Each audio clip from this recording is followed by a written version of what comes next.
Hi everyone, welcome back to Lisa's Stamp Studio. This is week 4 in my series on my craft room tour, and I'm giving you lots of tips for organization and storage. And today we're talking about ribbons and twines and metallic threads. I've got some storage suggestions for you for these items. If you've missed the first 3 videos in this series, I'm going to go ahead and link them down in the video description below so that you can catch up. There's a complete craft room tour overview, as well as a video on cardstock storage that you'll see behind me. And there's also a video to give you tips on storing your embossing folders and your dies. Let's get started on today's ribbon and storage solutions.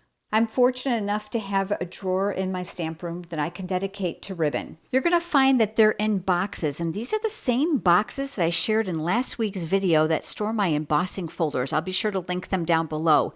The only difference is these are black. You can easily see how many rolls they can hold. This drawer will hold 3 boxes sufficiently, and there's extra space along the side that I use for embellishments that will be featured in an upcoming video. Let's talk a little bit about the rubber bands, because I am certain you're going to have questions about that. You're probably wondering why. I found that a rubber band works extremely well to keep tame all those loose ends. So I find using a rubber band works extremely well. For those ribbons that are satin or seam binding, please keep in mind that it will wrinkle up probably about the first 1 inch on the end. That typically is trimmed when you're crafting, but I do want to make sure that I mention that. It works great on all different types of textile ribbons as well. This one's velvet. This one has some shimmer in it, as well as burlap trim. Here in the back, you're going to notice that I actually have a little small container. I purchased several of these at the dollar store, and it holds baker's twine perfectly. Same thing here. I use a rubber band to keep those loose ends all contained. On this end, you'll see where I have the metallic threads.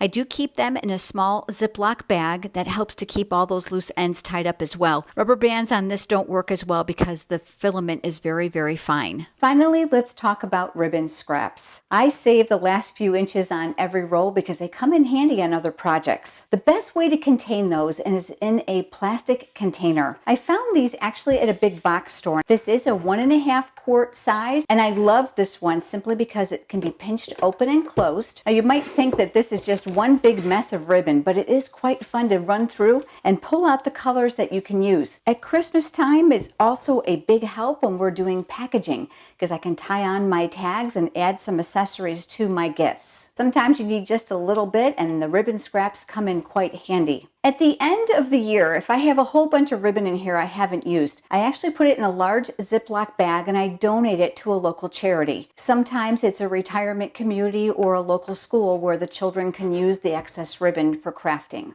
I'd love to know how you store your ribbon. Collectively, we can provide each other with lots of tips. So pop your comments down below. I've seen everything from gutters placed on walls to hold spools of ribbon to dowel rods that hold spools as well. Thanks so much for joining me today. I look forward to seeing you next week for the next video in this craft room tour. Have a great day.